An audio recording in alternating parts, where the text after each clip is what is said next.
부모가 아이를 키운다는 것은 밥을 먹이고 학교를 보내는 일이 아닙니다. 부모가 어떤 말을 하고 어떤 선택을 하고 어떤 욕망을 통제하지 못하고 어떤 순간에 양심을 버리느냐가 아이의 인생 한가운데 기질로 남습니다. 그래서 옛사람들은 무섭게 말했습니다. 부모가 짓는 업은 자식이 등에 지고 간다. 저는 이 말을 겁주기 위한 미신으로 보지 않습니다. 인간의 삶은 결국 반복의 결과입니다. 가정에서 반복되는 말과 행동은 아이의 기준이 되고, 기준은 습관이 되고, 습관은 운명이 됩니다. 그러니 부모가 무엇을 하느냐는 단지 부모의 인생이 아니라 자식의 인생 설계도가 되는 셈이지요. 오늘은 곧장 본론으로 들어가겠습니다. 부모가 무심코 혹은 고집으로 저지르는 행동 중 자녀가 평생 짐처럼 끌고 가기 쉬운 7가지가 있습니다. 지금부터 하나씩 짚어보되 중요한 것은 당신이 나쁜 부모다라는 낙인이 아닙니다.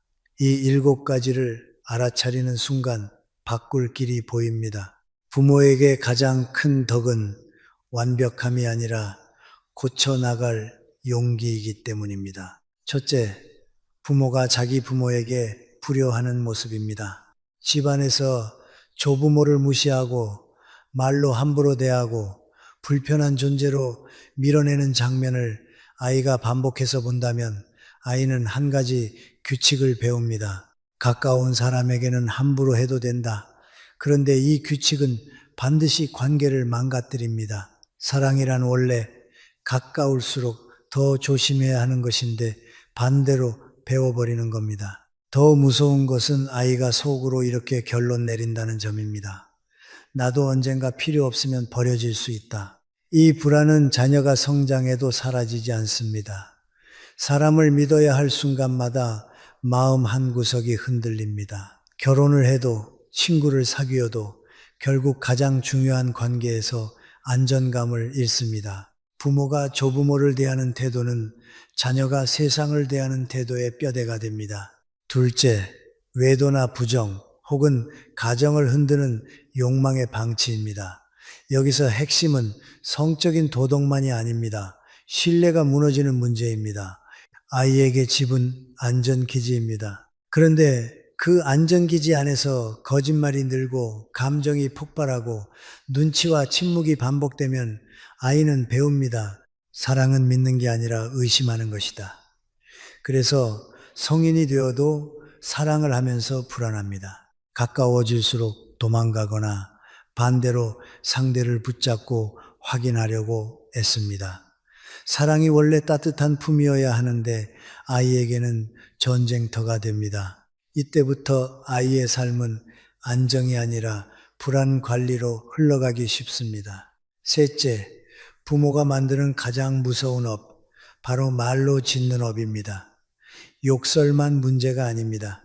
비난, 비교, 조롱, 낙인, 한숨, 냉소, 너는 원래 그런 애야 같은 말이 아이의 마음을 파괴합니다. 부모는 훈육한다고 생각합니다. 하지만 아이는 존재가 부정당했다고 느낍니다. 왜 이것도 못하니는 아이에게 단순한 지적이 아니라 너는 부족한 사람이라는 판결로 들립니다.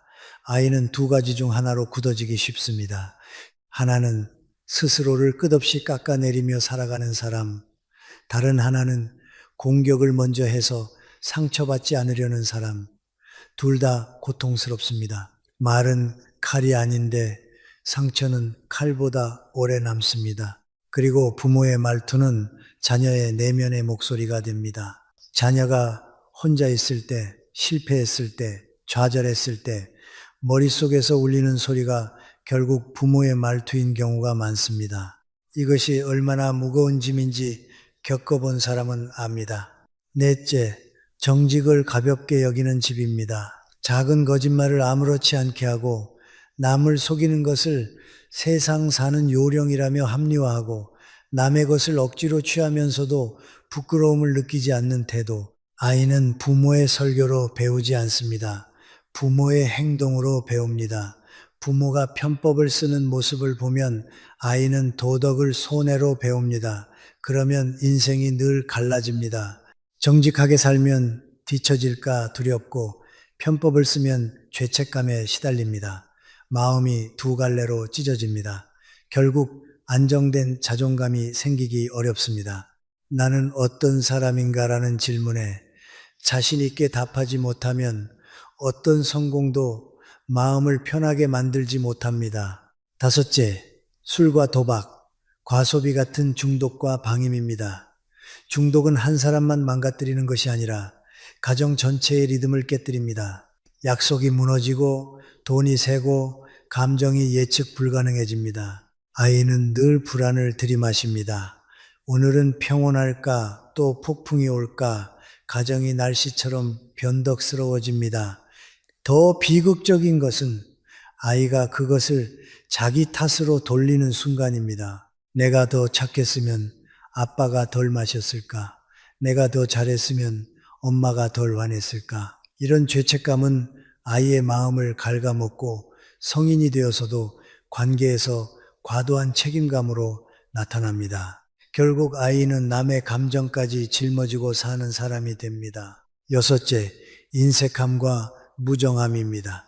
여기서 말하는 인색함은 돈만이 아닙니다.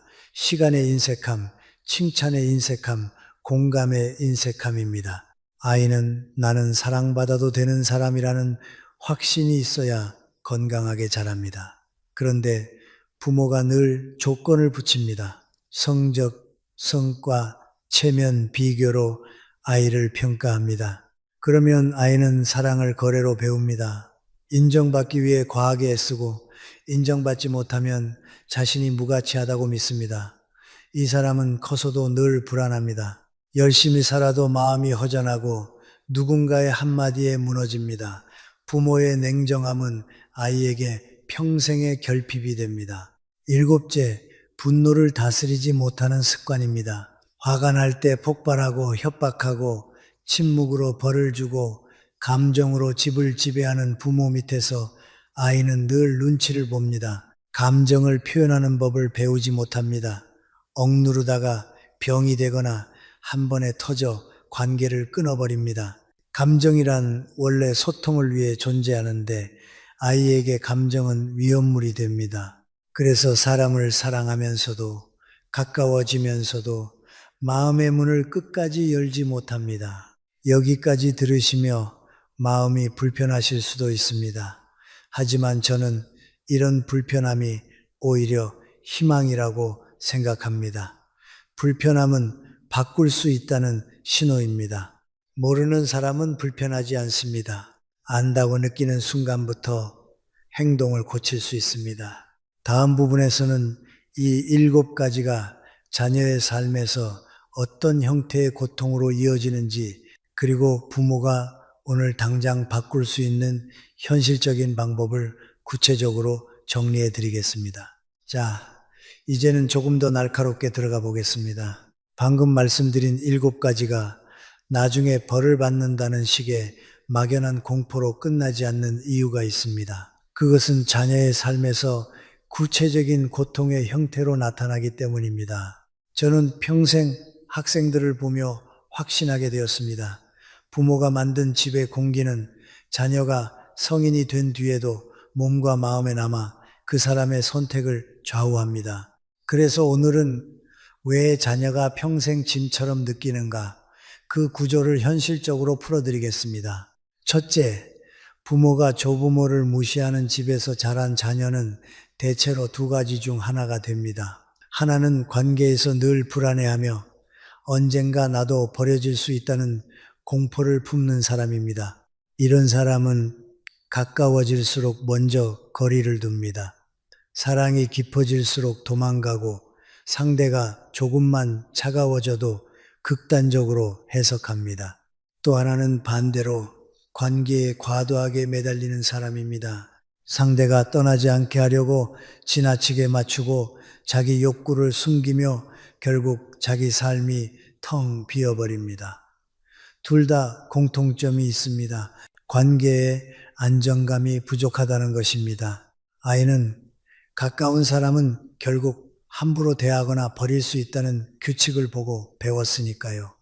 효를 강요할 필요는 없습니다. 다만 아이 앞에서 부모가 보여줘야 할 것은 약자를 함부로 대하지 않는다는 인간의 기본 품격입니다. 그 품격이 무너지면 자녀의 마음속에 신뢰가 자라지 못합니다. 둘째, 외도나 배신으로 가정의 신뢰가 깨진 집에서 자란 자녀는 사랑을 따뜻한 쉼으로 배우지 못합니다. 사랑은 원래 사람을 살리는 힘인데 그 아이에게 사랑은 긴장과 감시가 됩니다. 그래서 성인이 되어도 연애나 결혼에서 비슷한 패턴이 반복됩니다. 상대를 계속 확인하고 작은 흔들림에도 크게 불안해하고 의심이 커지면 스스로 관계를 깨버립니다. 겉으로는 강해 보일 수 있지만 속은 늘 흔들립니다. 더 심각한 문제는 자녀가 자기 가치감을 잃는 경우입니다. 내가 충분히 좋은 사람이었다면 우리 집이 이렇게 흔들렸을까? 아이는 이런 질문을 혼자 품습니다. 그리고 그 질문이 죄책감으로 굳어집니다. 죄책감이 굳어진 사람은 행복을 누리지 못합니다. 좋은 일이 생겨도 마음 한구석이 불편합니다. 이것이 바로 짐입니다. 셋째, 말로 상처 주는 집에서 자란 자녀는 내면의 목소리가 거칠어집니다. 사람은 누구나 실패합니다. 그런데 중요한 것은 실패했을 때 자신에게 어떤 말을 하느냐입니다. 괜찮아. 다음에 하면 돼. 라고 말하는 사람도 있지만 어떤 사람은 너는 역시 안 돼. 라고 자신을 공격합니다. 이 두 번째 목소리는 대개 부모의 말투에서 시작됩니다. 어릴 때부터 반복해서 들은 비난, 비교, 조롱이 자녀의 마음속에 자동 재생으로 남는 겁니다. 그래서 이 사람은 성인이 되어도 늘 자신을 깎아내립니다. 노력해도 스스로를 인정하지 못하고 작은 지적에도 크게 무너집니다. 혹은 반대로 타인을 먼저 공격하는 방식으로 자신을 지키려 합니다. 둘 다 결국 인간관계를 어렵게 만들고 삶을 피곤하게 합니다. 말은 지나가지만 말이 만든 자존감의 구조는 오래 남습니다. 넷째, 정직이 무너진 집은 자녀에게 삶의 기준을 흔들어 놓습니다. 부모가 편법을 쓰면서도 당당하고 남을 속이면서도 합리화하면 아이는 혼란을 배웁니다. 착하게 살면 손해보는 건가? 양심은 결국 약한 사람의 도구인가? 이런 질문이 마음속에 자리 잡으면 자녀는 선택의 순간마다 흔들립니다. 정직하게 살고 싶은 마음과 손해보기 싫은 마음이 싸우면서 삶이 늘 불안정해집니다. 이 불안정은 결국 직장, 돈, 관계에서 작은 폭탄처럼 터집니다. 신뢰를 잃기 쉬운 선택을 하고 그 결과가 돌아오면 다시 세상을 탓하게 됩니다. 그런데 문제는 그 악순환의 출발점이 집안에서 형성된 기준이라는 것입니다. 다섯째, 중독과 방임의 집은 자녀의 삶에 가장 직접적으로 상처를 남깁니다. 약속이 깨지고 돈이 새고 분위기가 늘 불안하면 아이는 안정감을 배우지 못합니다. 이런 아이는 성인이 되어도 스트레스를 다루는 방식이 미숙합니다. 작은 압박에도 무너지고 반대로 강한 자극을 찾아 헤매기도 합니다. 더 무서운 것은 책임감의 뒤틀림입니다.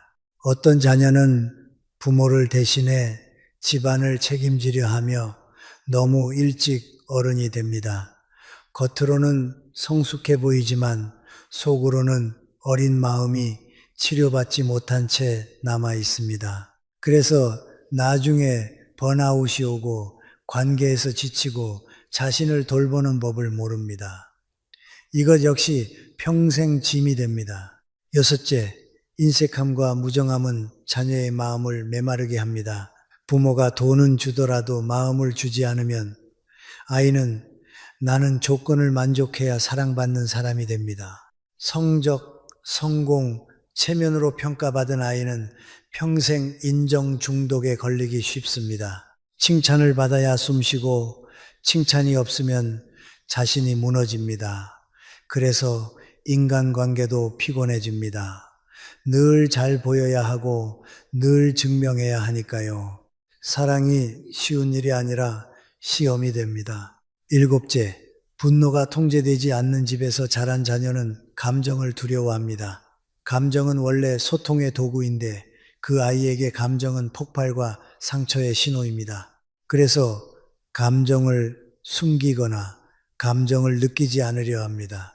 하지만 감정을 억누르면 반드시 다른 형태로 나옵니다. 몸이 아프거나 관계가 끊기거나 어느 순간 폭발합니다. 자녀는 결국 자기 마음을 다루는 법을 배우지 못한 채 성인이 되고 그 대가는 꽤 큽니다. 여기까지가 왜 자녀가 평생 짐을 지는가의 구조입니다. 그렇다면 이제 질문은 하나입니다. 부모가 지금 당장 무엇을 바꿀 수 있는가? 다음 부분에서는 7가지를 한 번에 뒤집는 방법을 거창한 철학이 아니라 오늘부터 실행 가능한 3가지 교정 원칙으로 정리해 드리겠습니다.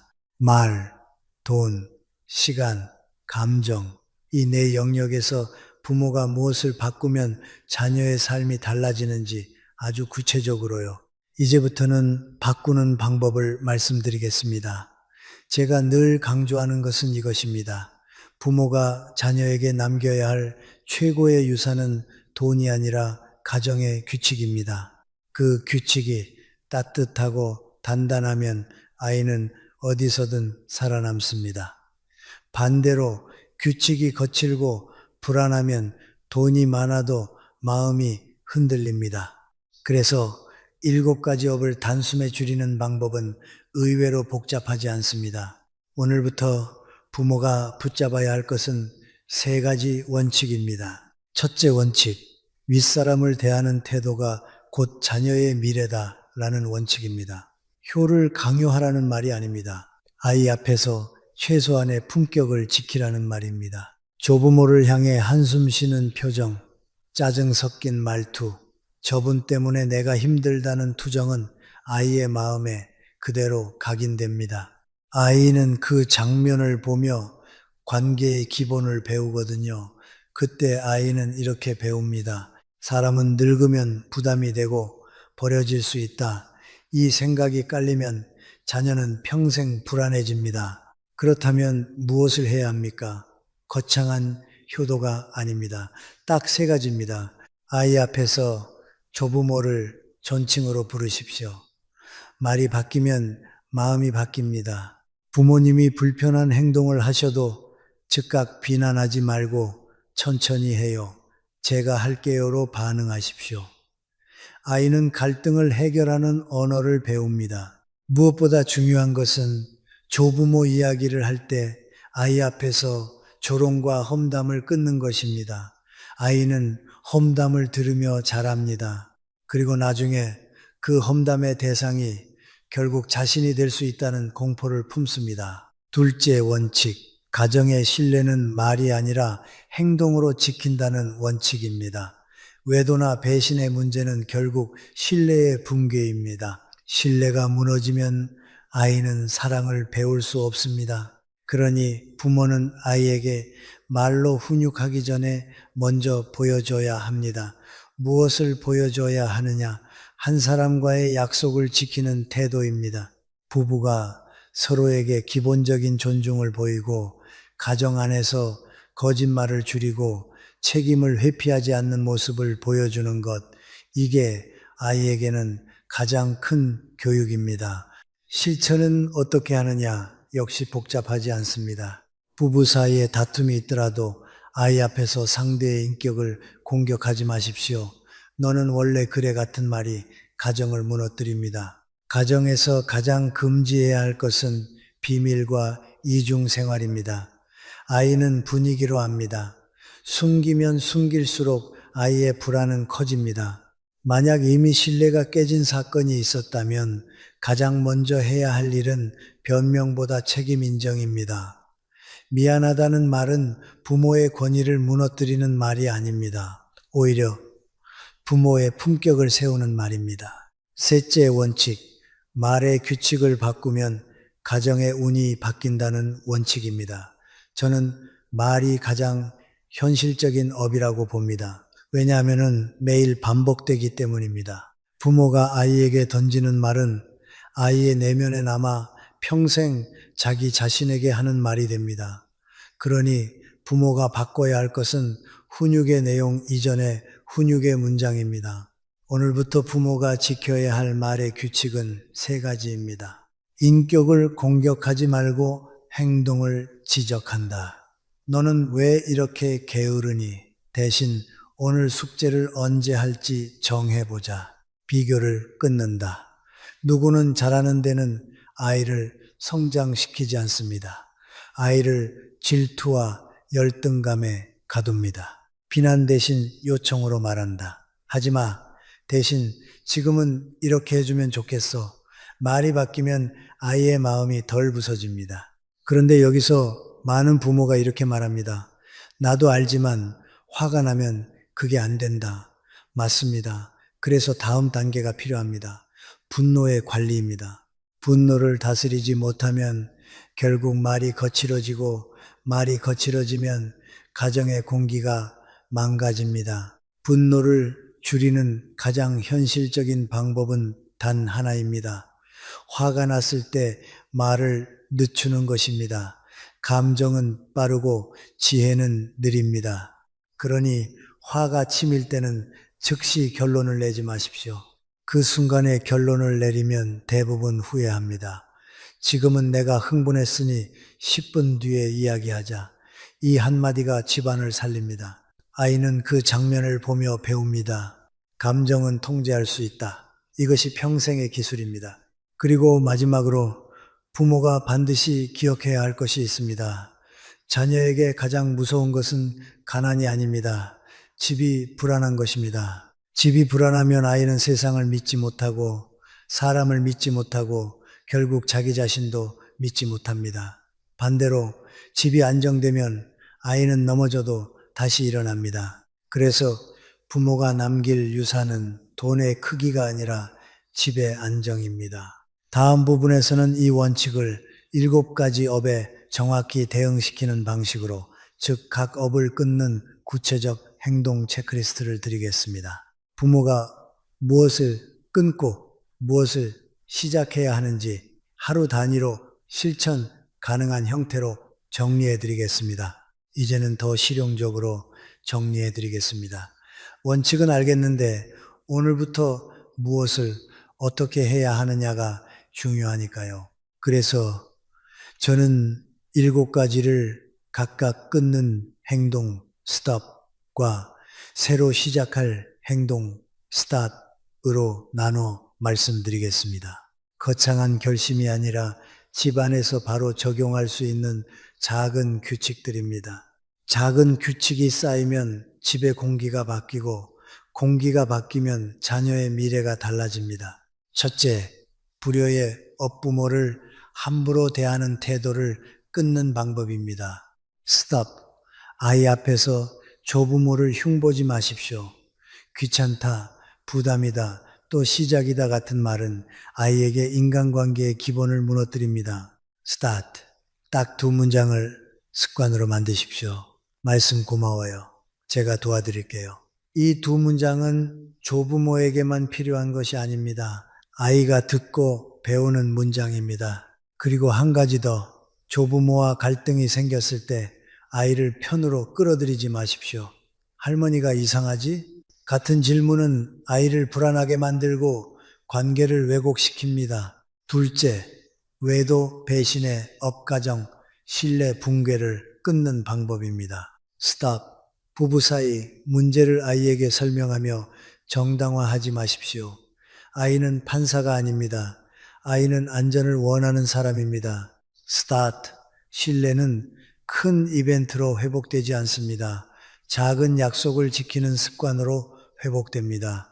퇴근 시간을 지키는 것, 연락을 끊지 않는 것, 가족과의 식사 한 끼를 소중히 하는 것, 이런 행동이 신뢰를 다시 만듭니다. 그리고 정말 중요한 한 가지, 아이 앞에서 배우자를 인격으로 공격하지 마십시오. 너는 원래 그런 인간이야 라는 말은 배우자를 찌르는 게 아니라 아이의 마음을 찌릅니다. 아이는 부모 둘을 자기 뿌리로 느끼니까요. 셋째, 말의 엇비난, 조롱, 비교, 독설을 끊는 방법입니다. 스탑, 성적, 외모, 성격을 낙인 찍는 표현을 끊으십시오. 넌 게을러, 넌 원래 못해, 넌 왜 그래 같은 말은 아이의 정체성을 망가뜨립니다. 스타트, 훈육의 문장을 바꾸십시오. 왜 못했어? 대신 다음엔 어떻게 하면 되겠니? 하지마. 대신 지금은 이렇게 해주면 좋겠어. 그리고 하루에 한 번은 꼭 사실 기반 칭찬을 하십시오. 너는 착해. 같은 추상적 칭찬이 아니라 오늘 네가 동생 기다려준 거 그건 배려야처럼 구체적으로 말해주면 아이는 자기 안에 좋은 면을 발견합니다.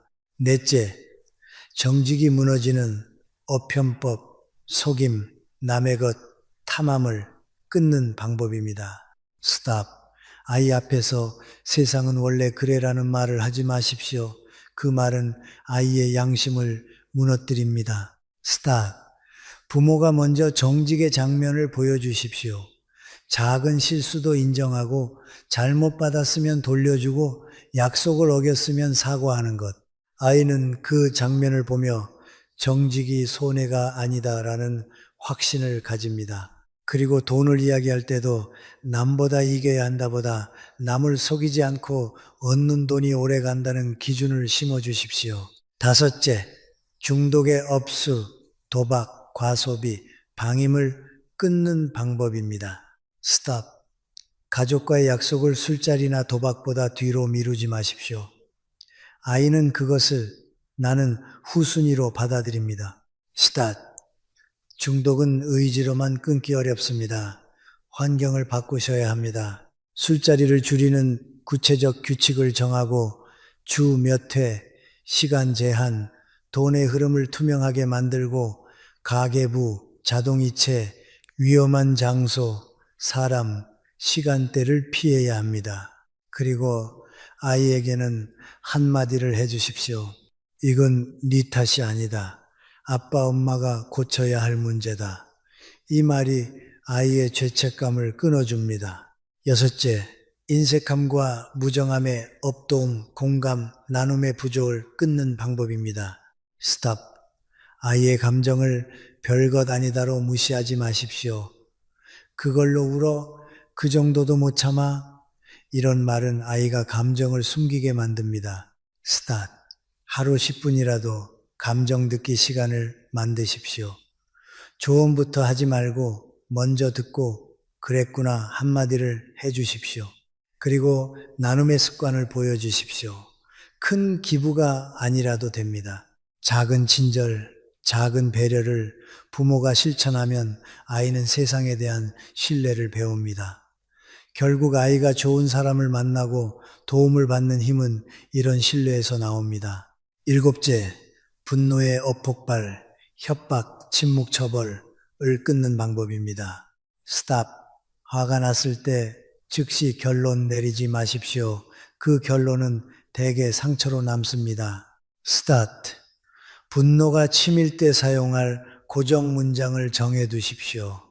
지금은 내가 흥분했으니 10분 뒤에 이야기하자. 그리고 반드시 돌아와서 대화하십시오. 회피가 아니라 조절이 핵심입니다. 아이는 그 과정을 보며 감정 조절을 배웁니다. 이것이 자녀에게 평생 남는 기술입니다. 정리하겠습니다. 이 7가지는 결국 하나로 연결됩니다. 가정의 신뢰와 안전을 무너뜨리는 행동입니다. 반대로 부모가 오늘부터 할 일도 하나로 모입니다. 집을 안전한 곳으로 만드는 것. 자녀는 그 안전을 먹고 자랍니다. 다음 부분에서는 원문에도 나오는 실제로 벌어진 이야기, 어머니를 방치하고 굶기며 결국 죽음에 이르게 한 가족의 사례를 통해 왜 인과가 단지 말이 아니라 현실에서 무섭게 돌아오는지, 그리고 왜 가족을 함부로 대하는 죄가 가장 큰 파괴를 만드는지 이야기해 드리겠습니다. 이제 원문에 나오는 실제 사례를 통해 왜 이 문제가 단지 도덕 이야기가 아니라 현실의 파국으로 이어지는지 보겠습니다. 저는 이런 이야기를 들을 때마다 늘 같은 생각을 합니다. 인간의 불행은 대개 거대한 사건 하나로 오지 않습니다. 작은 무정함이 반복되다가 어느 순간 돌이킬 수 없는 선을 넘어버립니다. 그리고 그 결과는 이상할 만큼 빠르고 이상할 만큼 정확하게 사람을 덮칩니다. 한 마을에 자식이 6인 노부부가 있었습니다. 그들은 평생 땅을 일구고 허리를 굽혀 일하며 아들 셋, 딸 셋을 키웠습니다. 아들들을 장가 보내고 집을 마련해주고 딸들을 시집 보내며 살림을 챙겨주었습니다. 부모가 할 수 있는 책임을 다한 것입니다. 그런데 아버지가 과로 끝에 병으로 세상을 떠났고 남은 어머니는 뇌출혈로 쓰러져 반신불수가 되었습니다. 누워 지내야 했고 대소변도 혼자 처리하기 어려웠습니다. 누군가의 손이 필요했습니다. 여기서부터 시험이 시작됩니다. 부모가 자식에게 무엇을 해줬느냐가 아니라 자식이 부모를 어떻게 대하느냐가 사람의 품격을 드러내는 시험 말입니다. 처음에는 자식들이 서로 번갈아 돌보자고 했습니다. 겉으로는 그럴듯합니다. 그런데 시간이 조금 지나자 분위기가 바뀝니다.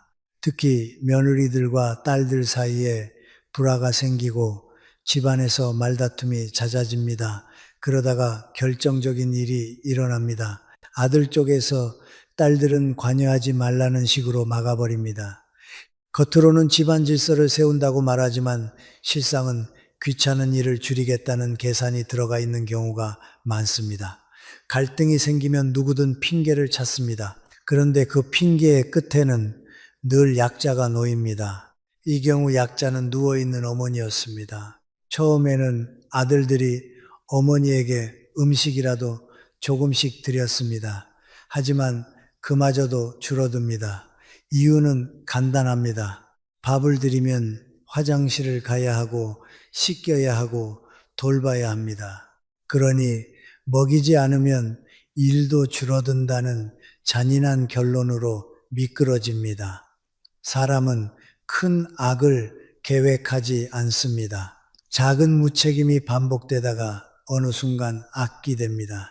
딸들이 어머니를 보러 왔을 때 어머니는 힘없이 배고프다라고 말했다고 합니다. 그 말을 듣는 딸들의 마음이 어땠겠습니까? 딸들은 먹을 것을 챙겨옵니다. 그때 며느리들이 화를 냅니다. 아까 죽 한 그릇 먹었는데 또 먹느냐? 그런데 딸들이 몰래 어머니의 배를 만져보니 배가 움푹 꺼질 만큼 말라 있었다고 하지요. 말은 먹였다고 하지만 사실은 먹이지 않은 것입니다. 이때부터 사태는 명백해집니다. 이것은 단순한 집안 다툼이 아니라 의도적 방치입니다. 딸들이 계란을 가져왔을 때 어머니는 허겁지겁 먹었습니다. 그 장면 하나가 많은 것을 말해줍니다. 사람은 배가 고프면 품위도 체면도 내려놓습니다.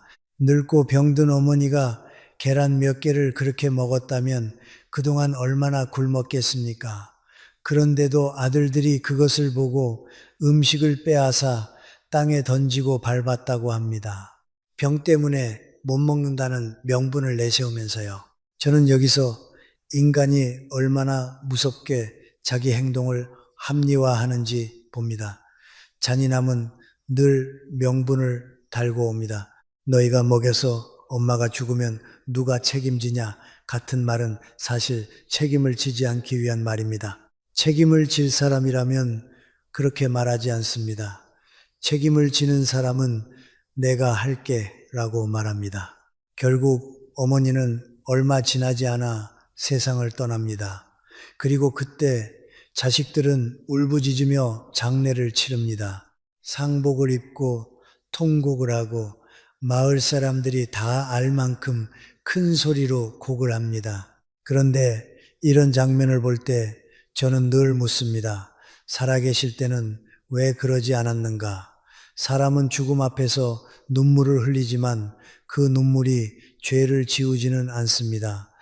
더구나 살아있는 사람의 고통을 모른 척한 죄는 장례식의 큰 울음으로 덮이지 않습니다. 여기서 원문은 그 뒤에 일어난 일로 넘어갑니다. 어머니가 돌아가신 뒤 1년도 되지 않아 자식들과 사이며 며느리들이 연이어 큰 병과 사고를 겪었다는 내용이지요. 저는 이것을 단정적으로 하늘의 벌이라고만 말하고 싶지는 않습니다. 그러나 분명한 것은 있습니다. 가족을 그렇게 대하는 집은 이미 내부가 썩어 있었다는 사실입니다. 썩은 관계는 결국 몸과 돈과 삶 전체를 무너뜨리기 쉽습니다. 죄책감, 원망, 불화, 두려움이 한꺼번에 터지면 스트레스가 폭발하고 그 스트레스는 병으로도 사고로도 이어질 수 있습니다. 무엇보다 그 집은 이미 사람을 사람으로 대하는 기준을 잃었기 때문에 위기가 오면 서로 돕지 못합니다. 그러면 피해는 더 커집니다. 제가 오늘 이 사례를 굳이 길게 말씀드린 이유는 하나입니다. 효를 미화하려는 것이 아닙니다. 약자를 버리는 순간 그 집은 인간다움을 잃고 인간다움을 잃은 집은 결국 자기 자신도 지키지 못한다는 사실을 보여드리려는 것입니다. 부모를 돌본다는 것은 단지 어른 한 분을 보살피는 일이 아닙니다. 그 집의 품격을 지키는 일이고 자녀에게 인간의 기준을 남기는 일입니다. 다음 부분에서는 이 이야기를 바탕으로 왜 불효가 가장 큰 죄라고까지 말하는가를 세 가지 관점, 인간 심리, 가족 구조, 사회적 인과에서 정리해 드리겠습니다. 그리고 마지막으로 이미 상처가 생긴 가정이라도 회복할 수 있는 최소한의 실천을 제시하겠습니다. 원문에서는 마지막에 이렇게 말합니다. 만 가지 죄 중에 불효가 가장 크다. 어떤 분은 이 표현이 너무 과하다고 느끼실 수도 있습니다. 그러나 저는 그 말의 핵심을 이렇게 이해합니다. 불효라는 것은 단순히 부모에게 밥 한 끼를 못 챙겨드린다는 문제가 아닙니다. 불효는 결국 인간관계의 기본 윤리를 무너뜨리는 행위입니다. 그리고 기본 윤리가 무너지면 그 다음부터는 다른 죄가 들어올 자리가 쉽게 열립니다. 그래서 옛사람들이 불효를 근본을 자르는 죄로 본 것입니다. 그럼 왜 불효가 그렇게 무섭게 작동할까요? 저는 세 가지 관점에서 설명할 수 있다고 봅니다. 첫째, 심리의 관점입니다. 부모를 함부로 대하는 순간 사람은 자기 안에서 아주 중요한 한 줄을 지워버립니다. 약자를 보호한다는 줄입니다. 부모는 언젠가 약해집니다. 늙고 병들고 느려지고 도움을 필요로 합니다. 바로 그때의 태도가 그 사람의 인격을 드러냅니다. 그런데 부모를 버리거나 학대하는 사람은 마음속에서 약자를 보호하는 능력을 끊어버립니다. 그 능력이 사라지면 자신도 스스로를 보호하지 못합니다. 왜냐하면 인간은 결국 누구나 약해지는 순간이 오기 때문입니다. 더 무서운 것은 죄책감입니다. 사람은 양심이 완전히 죽지 않는 이상 자신이 했던 일을 어딘가에서 기억합니다. 겉으로는 강한 척하고 어쩔 수 없었다고 말하지만 마음 깊은 곳에서는 압니다. 그래서 불효의 사람은 종종 두 가지로 무너집니다. 하나는 불안과 공포로, 다른 하나는 분노와 공격성으로. 죄책감은 그대로 있으면 아프니까 사람은 그것을 덮기 위해 더 거칠어지거나 더 무감각해집니다. 그 과정에서 삶의 관계가 망가지고 몸도 망가지기 쉽습니다. 둘째, 가족 구조의 관점입니다. 부모를 함부로 대하는 집은 돌봄의 규칙이 사라진 집입니다. 돌봄의 규칙이 사라지면 위기가 왔을 때 서로를 지탱하지 못합니다. 원문에 나온 사례를 보십시오. 어머니가 쓰러졌을 때 자식들은 처음엔 번갈아 돌보자는 말을 합니다. 그런데 시간이 지나자 불화가 생기고 책임을 떠넘기고 결국 먹이지 않으면 일이 줄어든다는 가장 비인간적인 결론으로 미끄러집니다. 이것은 단지 한 명의 노인을 버린 사건이 아닙니다. 그 집이 이미 서로를 신뢰하지 못하고 서로를 동료로 보지 않고 가족을 부담으로 보는 집이 되었다는 증거입니다. 이런 집은 나중에 자식들끼리도 반드시 갈라집니다. 부모를 대하는 태도는 결국 형제 자매 사이의 태도로 이어지기 때문입니다. 누가 더 했냐, 누가 덜 했냐로 다투고 돈이 걸리면 더 치열해집니다. 그러다 어느 순간 남보다 못한 사이가 됩니다. 그러니 불효는 부모에게만 죄가 아니라 가족 전체를 붕괴시키는 구조의 죄입니다. 셋째, 사회적 인과의 관점입니다. 사람이 부모를 버린다는 것은 사회 전체의 윤리를 약하게 만듭니다. 내가 불편하면 책임을 버려도 된다는 규칙이 퍼지면 그 사회는 약자를 보호할 수 없습니다. 결국 그 피해는 다시 자신에게 돌아옵니다. 지금은 내가 강해서 남을 버리지만 언젠가 내가 약해지면 나도 버려질 수 있다는 뜻입니다. 그래서 옛사람들은 불효를 단지 가정의 문제로만 보지 않았습니다. 사회의 질서를 허무는 문제로 봤습니다. 그렇다면 여기서 중요한 질문이 하나 생깁니다. 이미 내가 부모에게 상처를 줬다면, 이미 우리 집이 흔들렸다면 이제는 늦었나?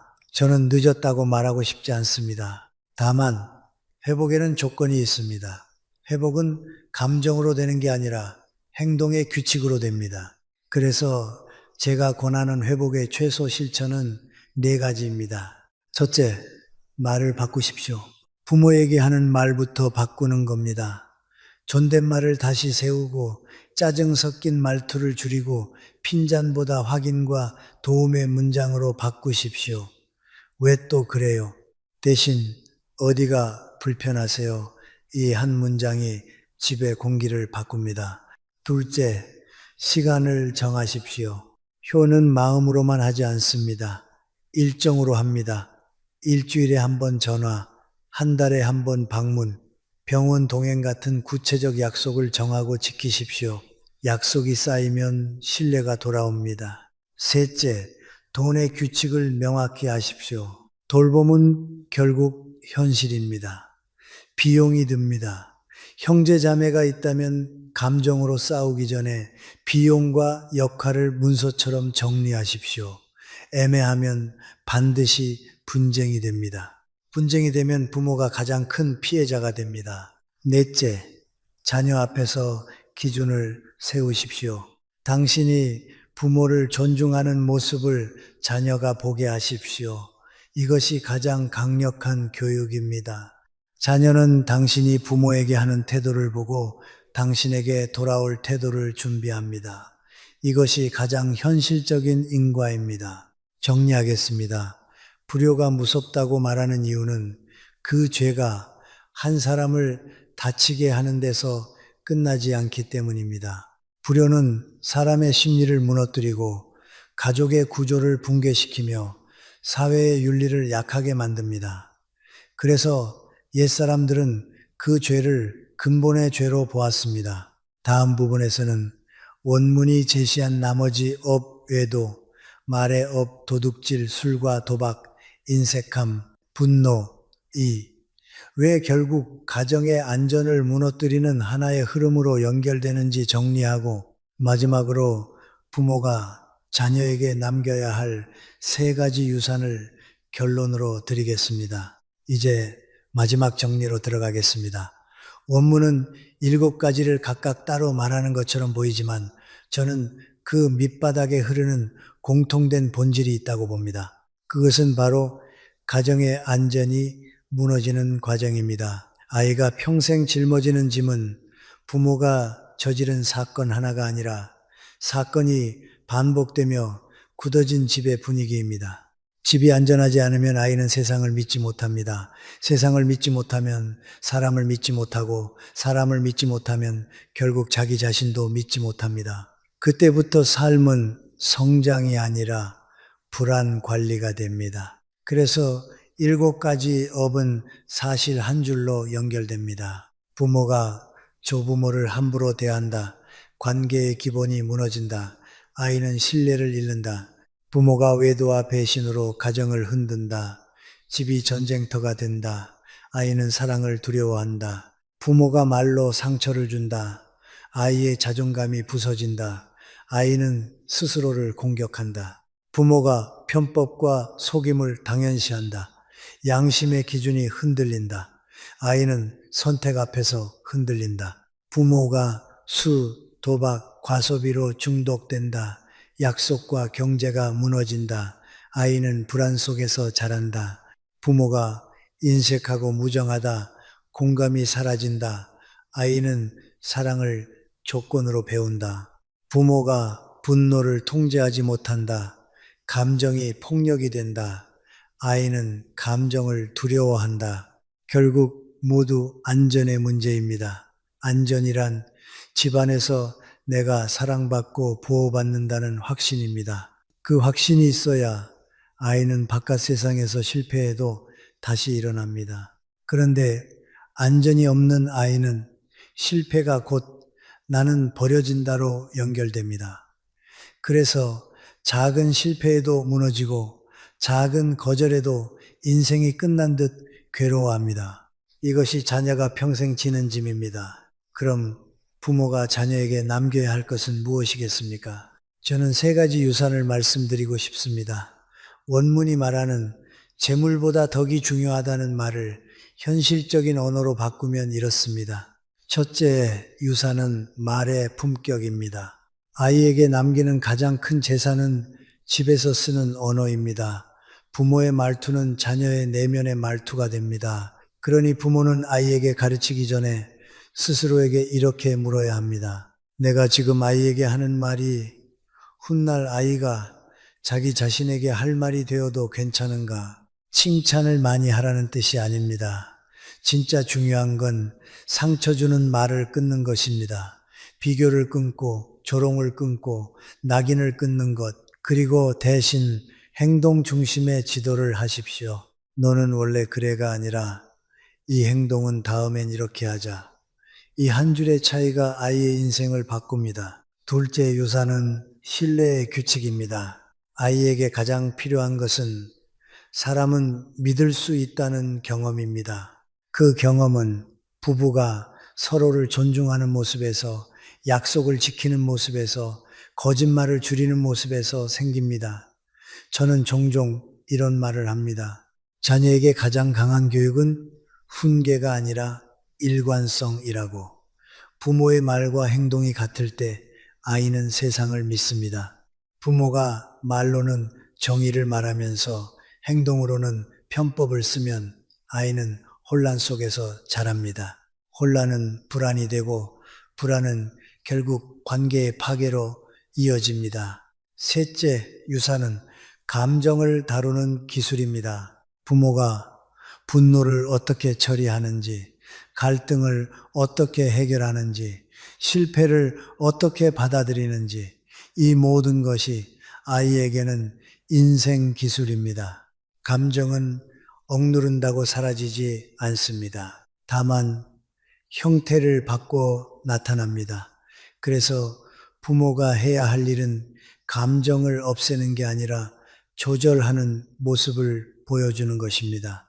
화가 날 때 잠깐 멈추자라고 말할 수 있는 부모, 말이 거칠어지기 전에 숨을 고르는 부모, 사과할 줄 아는 부모, 그 부모 밑에서 자란 아이는 세상에서 무너지지 않습니다. 무너져도 다시 일어납니다. 여기서 한 가지를 더 말씀드리고 싶습니다. 원문에는 돈은 은행에 있으면 내 것이 아니다, 써야 내 것이다 같은 말도 나오죠. 저는 그 말이 핵심을 잘 찌른다고 봅니다. 결국 부모가 쥐고 있는 것은 언젠가 놓아야 할 것들입니다. 돈도, 체면도, 자존심도 다 놓아야 합니다. 그런데 놓지 못하면 무엇이 생깁니까? 욕망, 비교, 분노가 생깁니다. 그리고 그 분노가 아이에게 흘러갑니다. 그러니 부모가 해야 할 마지막 공부는 내 것을 줄이는 공부입니다. 내 자존심을 조금 줄이고, 내 욕망을 조금 줄이고, 내 고집을 조금 줄이는 것, 그 빈자리에 가족의 안전이 들어옵니다.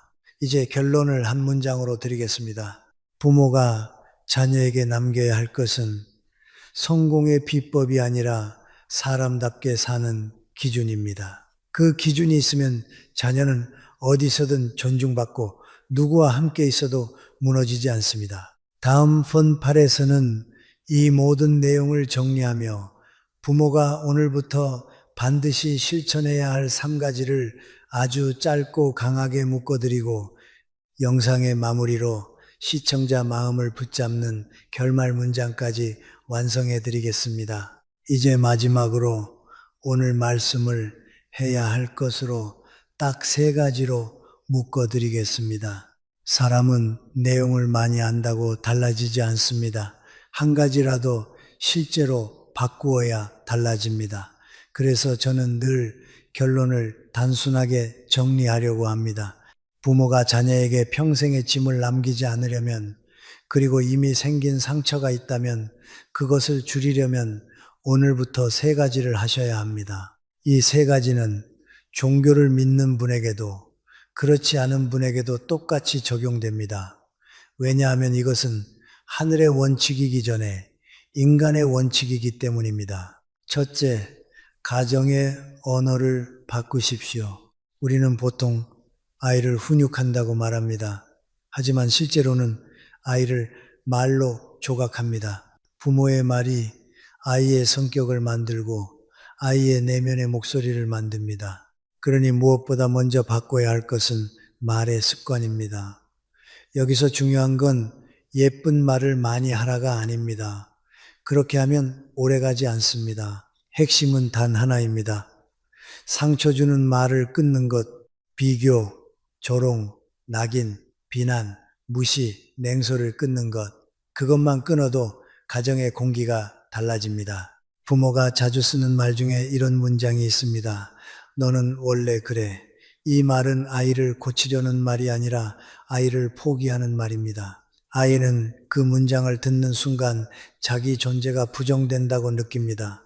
그래서 훈육을 할 때도 너는 왜 그러니가 아니라 이 행동을 다음에는 이렇게 해보자로 바꿔야 합니다. 사람을 공격하지 말고 행동을 다루는 것입니다. 또 하나, 엄마 아빠 때문에 내가 얼마나 힘든지 아니? 같은 말로 아이에게 감정의 빚을 지우지 마십시오. 아이는 부모의 감정을 책임질 능력이 없습니다. 아이에게 필요한 것은 죄책감이 아니라 안정감입니다. 말을 바꾸는 구체적 규칙을 하나만 정해 보십시오. 예를 들어 집안에서 너는으로 시작하는 문장은 금지합니다. 너는 왜로 시작하면 대부분 공격이 됩니다. 대신 나는 으로 바꾸십시오. 나는 지금 걱정이 돼. 나는 네가 안전했으면 좋겠어.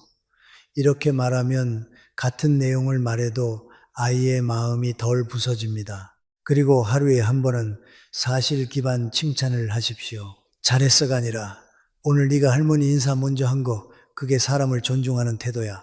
이런 칭찬은 아이의 인격을 키웁니다. 둘째, 가정의 신뢰를 일정으로 만드십시오. 가정이 무너지는 가장 큰 이유는 큰 사건 때문이 아니라 작은 약속이 계속 깨지기 때문입니다. 연락이 끊기고 귀가 시간이 매번 어그러지고 말이 번복되고 책임이 미뤄지는 것, 이런 것이 쌓이면 집은 불안해집니다. 불안해진 집에서는 아이가 세상을 믿는 감각을 배우기 어렵습니다. 그러니 신뢰는 감정으로 회복하려 하지 말고 일정으로 회복해야 합니다. 가장 간단한 방법이 있습니다. 가족 안에 고정된 약속 3가지를 만드십시오. 첫째, 고정 대화 시간입니다. 하루 10분이든 20분이든 가족이 화면을 내려놓고 서로 이야기하는 시간을 정하십시오. 이때 중요한 것은 조언이 아닙니다. 듣는 것입니다. 왜 그랬어? 가 아니라 그랬구나. 이 한마디가 아이를 살립니다. 둘째, 고정 식사 한 끼입니다. 일주일에 2번이라도 좋습니다. 밥을 같이 먹는 시간은 단지 영양 섭취가 아니라 가족의 체온을 맞추는 시간입니다. 셋째, 고정 책임 한 가지입니다. 아버지는 무엇을 맡고 어머니는 무엇을 맡고 아이는 무엇을 맡는지 작더라도 정하십시오. 책임이 정해지면 가족은 서로를 덜 원망합니다. 원망이 줄어들면 집이 안정됩니다. 그리고 조부모 돌봄 문제가 있다면, 특히 형제 자매가 있다면 더더욱 감정으로 싸우지 말고 역할과 비용을 먼저 정리하십시오. 애매하게 두면 반드시 갈등이 생깁니다. 갈등이 생기면 가장 약한 분이 피해자가 됩니다. 문서처럼 차갑게 정리하라는 뜻이 아닙니다. 다만 구체적으로 정하라는 뜻입니다. 누가 언제 병원 동행을 한다. 비용은 어떻게 나눈다. 긴급 상황은 누가 맡는다. 이걸 정해두면 불효가 줄어드는 게 아니라 불필요한 죄가 생길 틈이 사라집니다. 셋째, 분노를 기술로 다루십시오. 많은 부모가 말합니다. 나도 좋은 말 하고 싶지. 그런데 화가 나면 안 돼. 맞습니다. 그래서 분노는 도덕으로 다루면 실패합니다. 분노는 기술로 다뤄야 합니다. 기술은 연습으로 됩니다. 제가 권하는 분노 기술은 아주 단순합니다. 첫째, 화가 올라오는 순간 입을 늦추십시오. 감정은 빠르고 지혜는 느립니다. 그러니 그 순간에 결론을 내리지 마십시오. 둘째, 화가 치밀 때 사용할 고정 문장을 정해 두십시오. 예를 들면, 지금은 내가 흥분했으니 10분 뒤에 다시 이야기하자. 이 문장은 아이에게 감정은 조절할 수 있다는 교육이 됩니다. 셋째, 반드시 돌아와서 대화하십시오. 멈추고 끝내면 회피가 됩니다. 멈추고 돌아와야 조절이 됩니다. 아까는 내 말이 거칠었다, 미안하다. 이 한마디를 할 줄 아는 부모가 아이의 인생을 살립니다. 사과는 권위를 무너뜨리는 행동이 아닙니다. 권위를 사람답게 만드는 행동입니다. 이 세 가지 언어, 신뢰의 일정, 분노의 기술이 정착되면 7가지 업이 자연스럽게 약해집니다. 왜냐하면 7가지 업의 공통된 뿌리가 가정의 안전 붕괴이기 때문입니다. 집이 안전해지면 외도는 줄어들고, 말의 폭력은 줄어들고, 편법은 줄어들고, 중독도 제어가 쉬워지고, 인색함도 풀리고, 불효도 줄어듭니다. 안전은 윤리를 낳고, 윤리는 다시 안전을 강화합니다. 이것이 좋은 인과의 순환입니다. 마지막으로 한 가지를 더 드리고 싶습니다. 자녀에게 남겨야 할 유산은 돈이 아니라 기준입니다. 기준이 있는 아이는 돈이 없어도 무너지지 않습니다. 기준이 없는 아이는 돈이 있어도 흔들립니다. 그 기준이란 거창한 철학이 아니라 집에서 매일 반복되는 태도입니다. 약자를 함부로 대하지 않는 태도, 약속을 지키는 태도, 말에 책임을 지는 태도, 감정을 조절하는 태도, 이 4가지가 자녀를 지킵니다. 혹시 이 말을 들으며 마음이 무거워지신 분이 있다면 저는 이렇게 말씀드리고 싶습니다. 지금까지의 실수를 후회하는 것으로 끝내지 마십시오. 후회는 감정이지만 변화는 행동입니다. 오늘 한 가지라도 바꾸십시오. 오늘부터 비교를 끊든, 오늘부터 조부모에게 존칭을 쓰든, 오늘부터 화가 날 때 10분 멈추는 연습을 하든, 무엇이든 하나를 시작하십시오. 아이는 부모의 완벽함을 기다리지 않습니다. 아이가 기다리는 것은 부모의 수정입니다. 부모가 자기 자신을 고치기 시작하는 순간 아이의 마음은 그때부터 다시 안전해집니다. 그리고 이것만은 꼭 기억하십시오. 부모가 아이에게 남겨줄 수 있는 가장 큰 복은 아이가 세상을 살아가며 스스로에게 이렇게 말할 수 있게 해주는 것입니다. 나는 사랑받아도 되는 사람이다. 나는 믿을 만한 사람들과 함께 살 수 있다. 나는 감정에 휘둘리지 않고 내 삶을 지킬 수 있다.